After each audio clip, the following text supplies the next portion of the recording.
Well, Status Quo's celebrated live album gets the expanded treatment. Lots more boogie for your buck.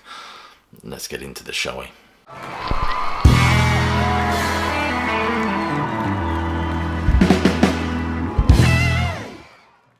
Welcome, classic rock fans, to a short unboxing and review of the Mighty Quo's live album, that seminal live album, which, as I said in my little intro there, gets the expanded treatment, 8 CDs, which is, it could be seriously migraine-inducing, and if not a bit repetitive, but us Quo diehards are used to a bit of repetition. This is a certainly much anticipated release, as all the lost tapes of these shows were found filed away under Peters and Lee. As regard these lost recordings, it's like welcome home to this now expanded and comprehensive set that captures the Mighty Quo in all their glory. This, of course, was recorded on the Blue For You tour in 1976 at the famous Glasgow Apollo. And it sounds absolutely fabulous. I mean, if to talk about the mix of the album, they've dropped the ambient sounds on the original live album in these recordings. I think the idea is to capture the atmosphere, to help us enjoy the live experience by feeling like you're amongst hundreds and hundreds of sweaty Glaswegians. But for this mix, they've decided to drop the ambient noise and bring up the sound of the band. And my word, they've certainly done that. It sounds impressive, certainly very beefy, shall we say.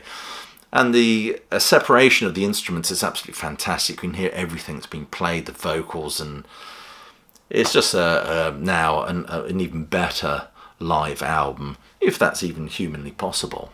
So I've listened to bits and pieces of each night to get a general sort of feel for it. CD1 is the original live album, remixed. I think it sounds a lot better, that's just my opinion.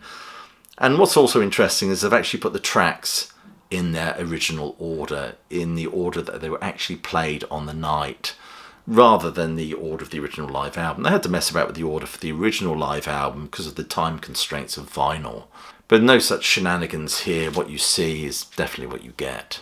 And I've really been enjoying these recordings, probably because I'm a bit of a sad bastard maybe, but I particularly enjoyed CD7 and CD8, which is the 29th of October 1976, the last night. The band sounded a lot better, a lot tighter, less flubs and flummoxes, I think. And there's a lot more banter, I think, with the audience. I mean, that's one of the interesting things about this, is it feels very natural. All the in-between song banter is still very much kept in place. Of course, with this live set, we get CD1 and 2, which is tends to be a mix of all the nights, I think. I think mostly from the first night. CD3 is 4 is the 27th, CD5 and 6 is the 28th, and I've said my favourite CD7 and 8 are the 29th. So they have remixed this to give this some added oomph, and they've done a handsome job as well. I think they've managed to maintain the integrity of the music by emphasising on the band and the band's playing, and making it sound a lot better without losing any of that essential raggedness that very much defined the original. What made it so special, of course, this is a genuine live document. No shenanigans, no fiddling about with it, no overdubs or anything like that. This is the real deal. Of course, this was recorded on the Blue For You tour, which is the band at its peak as far as I'm concerned. And of course, they're not playing a lot of the songs that they became famed for later on. Things like Rockin' All Over the World, whatever you want, what you're proposing. But it's interesting that they'd already had a huge hit with Down, Down the Dust Pipe, and of course Paper Plane, yet none of those songs make this set list, which is rather odd, I think. I can only assume that they were trying to prove that they were a serious rock outfit, and serious rock outfits don't play the singles. So let's unbox this and see what you get in the package. So this comes in a sort of A5 box, really. It's the front, the spine. That's the rear, which lists all the separate nights and tracks. This comes off as such. We get the label, which, me being a bit anal, tends to keep all that shit. And we get these wonderful wallets. Of course, that's a reproduction of the actual artwork from the original album. That houses the CDs. Lots of information, press cuttings and things like that. This packaging is not very sympathetic to the discs. They're quite stiff in there, so you've got to be careful getting them out without damaging them, I guess, or scratching them. That's essentially what the discs look like.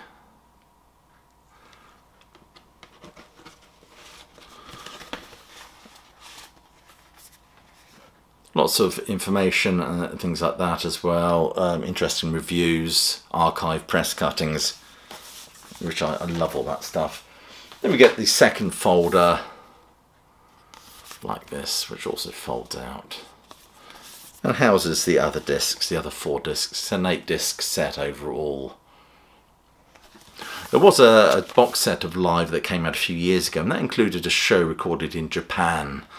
I don't think that's available anymore, but I'd love them to release that Japan show as a standalone release. But anyway, that's the next wallet. You then get this lovely booklet packed with, be better if it was the right way up, of course.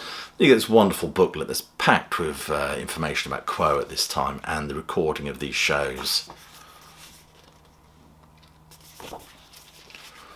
Sorry about the whir of the washing machine. I don't know if the mic's picking that up. So I love it when they you get lengthy essays and interviews and things like that.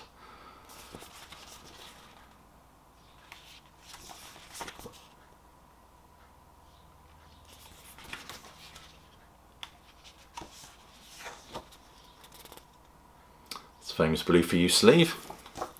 The famous Speed album, I think, Amphetamine Driven album.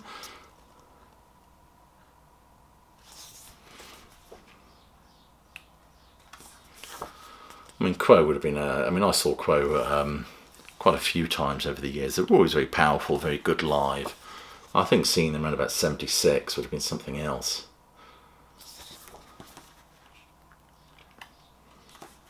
Of course, there's that famous observation from the band. They said the whole balcony of the Glasgow Apollo was just bouncing up and down. They were terrified it was going to come down. And that's interesting as well. Look, they've actually got the ticket, original ticket for the show. So see Quo at the Glasgow Apollo, 29th of October 1976, stalls £3.50. That's going back a bit, isn't it? Love the poster there, poster celebrating the new album out now. Give it a bit of historical context.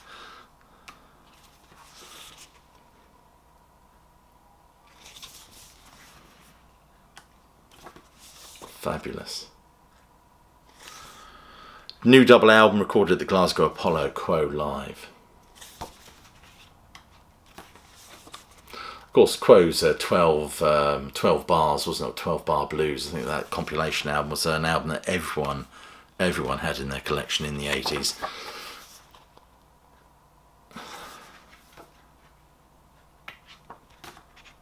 And that's interesting because it goes into the whole mixing of the album, or remixing of the album, which is interesting. That's the whole booklet. So there you are, that's the Quo expanded live set, 8 CDs of Quo-ness. I will put purchasing links just below this video. Anyway, let me know if you're a fan of this album, if you intend to buy this, just let me know in the comments below. Anyway, I'll leave you with my closing salvo, which is hope you're well, staying safe, and of course that you keep listening.